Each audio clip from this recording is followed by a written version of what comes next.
बिस्मिल्लाहिर्रहमानिर्रहीम। अस्सलाम वालेकुम व्यूअर्स। आज की हमारी वीडियो फर्टिलाइज़र सेक्टर से रिलेटेड है और इसमें हम एग्रो फर्टिलाइज़र्स के फ्यूचर अर्निंग प्रॉस्पेक्ट्स को डिस्कस करेंगे।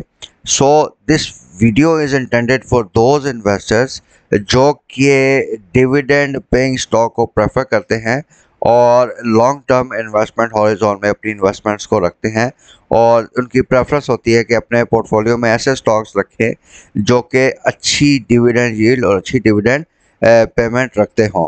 तो आज इस सिलसिले में हम एग्रो फर्टिलाइज़र लिमिटेड को डिस्कस करेंगे। बट व्यूअर्स, एक चीज़ आपने मद्देनज़र रखनी है कि इसमें शॉर्ट टर्म जो है वो इतनी प्राइस एक्शंस हैवी नहीं आती। ये एक अच्छा डिविडेंड पेइंग और डिविडेंड स्टॉक है। सो इसमें उन इन्वेस्टर्स को फ़ायदा होएगा जो कि medium to long term investment करते हैं और डिविडेंड पेमेंट्स को प्रेफर करते हैं अपनी पोर्टफोलियो इन्वेस्टमेंट्स में। तो so we start our video. तो अभी ये शेयर तकरीबन 80 रुपये 83 पैसे के लेवल पे ट्रेड कर रहा है।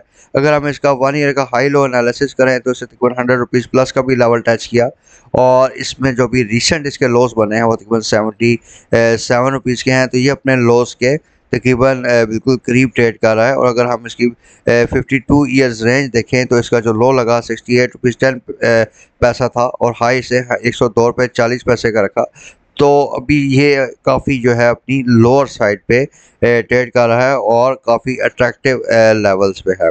अभी इसका जो प्राइस अर्निंग मल्टीपल है वो तकरीबन 6.05 का है, जबकि सेक्टर का प्राइस अर्निंग मल्टीपल 5.56 है। थोड़ा सा ये सेक्टर प्राइस अर्निंग मल्टीपल से ऊपर है क्योंकि ये एक अच्छा वैल्यू स्टॉक है। उसकी डिविडेंड पेमेंट काफ़ी अच्छी है। अगर हम इसकी रिटर्न्स का एनालिसिस करें तो पिछले एक हफ्ते में इसकी वैल्यू में 0.15% डिक्रीज़ आया। पिछले एक महीने में इसकी वैल्यू में 0.4% इंक्रीज़ था। 3 महीने का अगर हम देखें तो 9.52% का इसका डिक्रीज़ है। इसी तरह 6 महीने में 7.59% इसकी प्राइस जो है वो गिर चुकी है। तो व्यूअर्स, इसकी अगर हम डिविडेंड यील्ड का एनालिसिस करें तो पिछले 12 महीनों में इसकी डिविडेंड यील्ड 15.89% रही, जबकि इसकी सेक्टर की जो डिविडेंड यील्ड थी वो 3.61% थी।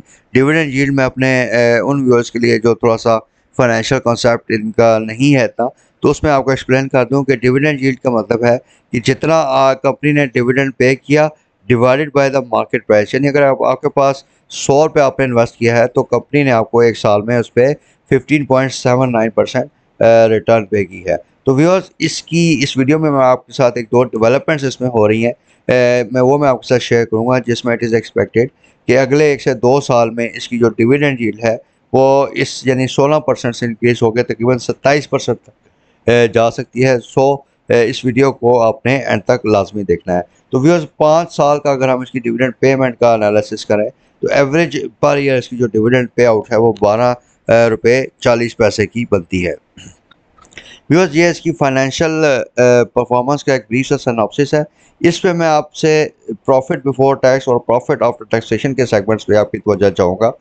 तो जनवरी मार्च का जो क्वार्टर था इसमें आप देखेंगे इसका जो प्रॉफिट यानी बिफोर टैक्स है, यानी जो प्रॉफिट फ्रॉम ऑपरेशंस है वो 5.8 बिलियन रुपीज़ का यानी 5.82 अरब रुपए का था, जो कि अप्रैल जून में बढ़ के 8.85 अरब रुपये हो गया। तो बहुत अच्छी इंक्रीज़ आई इसके ऑपरेटिंग रिजल्ट्स में। लेकिन क्योंकि गवर्नमेंट ने सुपर टैक्स इम्पोज किया और उस टैक्सेशन बढ़ने की वजह से आप देखें कि इसकी जो है अर्निंग पर शेयर गिरी है, जो कि 3.53 रुपये से कम होके 2.03 रुपये तक रह गई। सो इन अ नटशेल बात करने का मकसद इसमें यह था कि ये जो इसकी अर्निंग्स आपको डिक्रीज़ नज़र आ रही हैं, ये इस वजह से नहीं है कि कंपनी के ऑपरेटिंग परफॉर्मेंस में या गड़बड़ है, बल्कि इस वजह से हुई हैं कि गवर्नमेंट ने क्योंकि हैवी टैक्सेशन लगाई और टैक्सेशन इफेक्ट्स के नेगेटिव इफेक्ट्स की वजह से इसकी अर्निंग पर शेयर गिरी हैं। तो viewers, moving on to the next slide.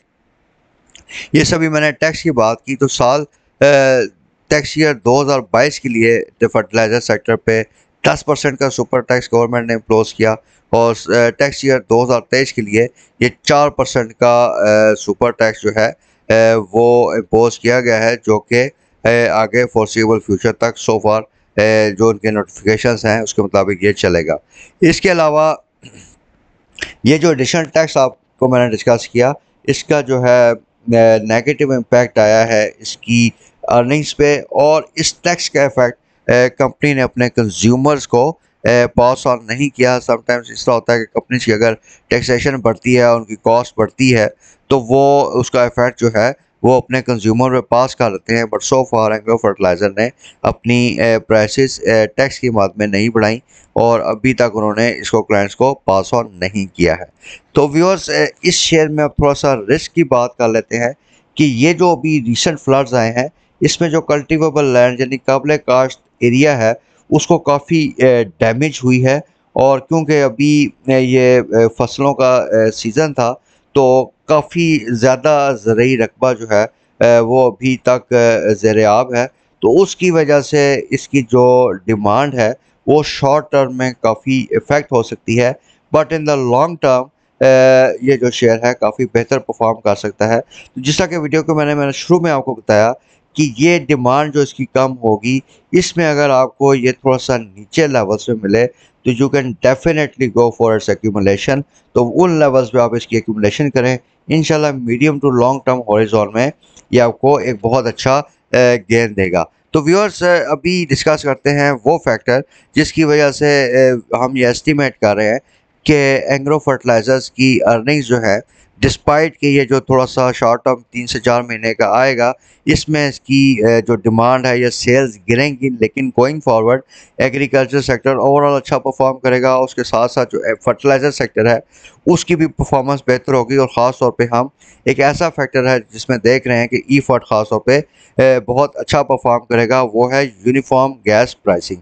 तो बेसिकली व्यूअर्स, जो फर्टिलाइज़र सेक्टर जैसे मैंने आपको शुरू में बताया कि इसमें वो लोग प्रेफर करते हैं जो कि अच्छे डिविडेंड्स लेना चाहते हैं। अब गवर्नमेंट जो है वो कंसिडर कर रही है कि फर्टिलाइज़र प्लांट्स को जो गैस है वो यूनिफॉर्म यानी एक स्टैंडर्ड रेट पे प्रोवाइड की जाए। अभी डिफरेंट जो है प्लांट्स को सर्टन डिफरेंट रेट्स पे गैस प्रोवाइड की जा रही है, जिसमें कुछ को पेट्रोलियम पॉलिसी के तहत कुछ गैस मिलती है, कुछ आरएलएनजी का फैक्टर है, और कुछ नॉर्मल गैस फीड आती है। तो लेकिन अभी गवर्नमेंट प्लान कर रही है कि उनको एक स्टैंडर्ड रेट पे गैस प्रोवाइड की जाए। तो ई फर्ट के केस में इसकी जो गैस का मेजर पोर्शन है वो पेट्रोलियम पॉलिसी के तहत ड्राइव होता था। उसकी जो प्राइसेस हैं वो पेट्रोलियम पॉलिसी के तहत फिक्स होती थी, और जो कि महंगी थी। जब ये यूनिफॉर्म रेट पे गैस प्राइसेस गवर्नमेंट इनिशिएट करेगी, तो उससे ये होगा कि एग्रो फर्टिलाइज़र को जो गैस मिल रही है वो कम रेट्स में मिलना शुरू होगी, जिससे इसकी कॉस्ट ऑफ प्रोडक्शन कम होगी और इसके मार्जिन्स बहुत बेहतर हो जाएंगे। तो व्यूअर्स, अगर हम ये अज्यूम करें कि ये जो इसका पे आउट रेशो है, यानी ये जितना पैसा कमाते हैं और जितना डिविडेंड पे आउट करते हैं, तो हम ये एस्टिमेट कर रहे हैं कि आइंदा आने वाले सालों में इसकी जो डिविडेंड यील्ड है, जैसा कि मैंने वीडियो के शुरू में आपसे डिस्कस किया, वो 16% से इंक्रीज़ होके 27% तक इंक्रीज़ कर जाएगी। तो इस वीडियो में हम ये भी सजेस्ट कर रहे हैं कि अगर आपकी एफएफसी या बाकी कुछ फर्टिलाइज़र सेक्टर्स में इन्वेस्टमेंट है, तो उनको आप शिफ्ट करके एग्रो फर्टिलाइज़र की तरफ ला सकते हैं, क्योंकि इसकी जो डिविडेंड यील्ड है वो आइंदा आने वाले सालों में काफ़ी बेहतर हो सकती है। तो व्यूअर्स, अब ये जैसा मैंने आपको वीडियो के शुरू में बताया कि जैसे ही ये गवर्नमेंट का डिसीजन इम्प्लीमेंट होगा, तो क्योंकि ईफर्ट पहले से महंगी गैस पे प्रोडक्शन कर रहा है, तो जब उसको सस्ती गैस मिलेगी, तो वो जो है उसके जो कंपेटिटर्स हैं एफएफसी, फातिमा या बाकी जो डिफरेंट प्लांट्स हैं एफएफबीएल वगैरह, तो उनको ये काफ़ी उनसे बेहतर परफॉर्म करेगा, क्योंकि जो इसकी weighted average cost of gas पर बैग है, यानी एक बोरी पे जो उसको गैस की कॉस्ट पड़ी है, उसमें तकरीबन 120 रुपये की कमी होगी। व्यूअर्स, 120 रुपया एक मेजर अमाउंट है, और इतनी बड़ी कमी से इसकी अर्निंग्स भी काफ़ी बेहतर होंगी, जैसा कि मैंने शुरू में डिस्कस किया। तो इतना बड़ा जो उसको कॉस्ट बेनिफिट होगा, तो वी फोर सी के इसकी जो ओवरऑल डिविडेंड यील्ड है वो तकरीबन 27% के लेवल तक जा सकती है। तो व्यूअर्स, एक फैक्ट थोड़ा सा आपके साथ वीडियो के एंड में ये भी शेयर कर देता हूँ कि जो हमारी लोकल यूरिया है वो अभी भी सिग्निफिकेंट डिस्काउंट, यानी जो इंटरनेशनल प्राइसेस हैं यूरिया की, उसके मुकाबले में लोकल यूरिया काफ़ी सस्ती मिकदार में जो है उसकी प्राइस कम है। और उसके साथ साथ जो मार्केट कंडीशंस हैं, डिस्पाइट कि थोड़ा सा ये फ्लड की वजह से इशू आएगा, लेकिन वी डोंट सी कि इसके कोई इतना बड़ा फैक्टर आ जाए कि इसके बहुत ज़्यादा इन्वेंट्री बिल्ड हो जाए और उसकी सेल्स ना हो। इस तरह का कोई लॉन्ग टर्म में हम फैक्टर नहीं देख रहे। तो अभी ये जो गैस प्राइसेस गवर्नमेंट इंक्रीज करने जा रही है, तो अगर हम ये अज्यूम करें कि जो इंडस्ट्री लीडर है दैट इज़ फौजी फर्टिलाइज़र कंपनी, तो वो इस इम्पैक्ट को, क्योंकि इस यूनिफॉर्म गैस रेट से, क्योंकि एफएफसी को कंसेशनल रेट पे गैस मिल रही थी, तो जैसे ही इसकी गैस महंगी होगी तो ये जो उसका इम्पैक्ट है अपने कंज्यूमर्स पे फॉरवर्ड करेगा, और उससे उसकी जो है प्रोडक्ट प्राइस या उसकी जो पर बैग प्राइस है वो ये इंक्रीज कर देंगे। इसमें व्यूअर्स बात ये समझने वाली है कि जब एफएफसी अपने यूरिया की या पर बैग प्राइस बढ़ाएगा, तो उसके साथ साथ बाकी जो इंडस्ट्री पार्टिसिपेंट्स हैं वो भी अपनी प्राइसेस इंक्रीज करेंगे।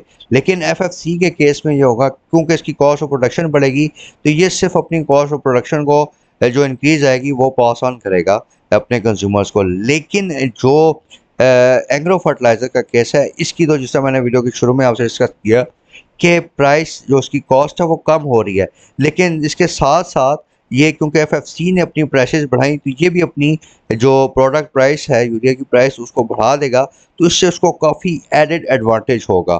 तो viewers, as per our estimations it is expected कि सिर्फ इस गैस फैक्टर से जो इसकी अर्निंग पर शेयर पे एडिशनल या इंक्रीमेंटल इफेक्ट आएगा, वो ₹3.20 पर ₹3.20 पर शेयर का होगा, which is a significant amount. So viewers, I hope कि इस वीडियो में जो मैंने आपको इन्फॉर्मेशन दी है ये आपकी डिसीजन मेकिंग में आपको काफ़ी हेल्पफुल होगी। और जो investors medium to long term investments को प्रेफर करते हैं, उनके लिए ये काफ़ी यूज़फुल हो सकता है कि वो एग्रो फर्टिलाइज़र में जो है अपने पोर्टफोलियो का सर्टेन पोर्शन इन्वेस्ट करें, ताकि और इससे होएगा ये कि इनको आइंदा आने वाले सालों में एक बहुत अच्छी डिविडेंड यील्ड मिलेगी। So viewers, with this note I and my today's video. अगर आपका किसी किस्म का कमेंट, क्यूरी या सजेशन हो, तो please do contact me on my WhatsApp number, जो कि इस वीडियो के डिस्क्रिप्शन में मैंने आपको दिया है। Once again, thank you very much for your support and time. Allah Hafiz.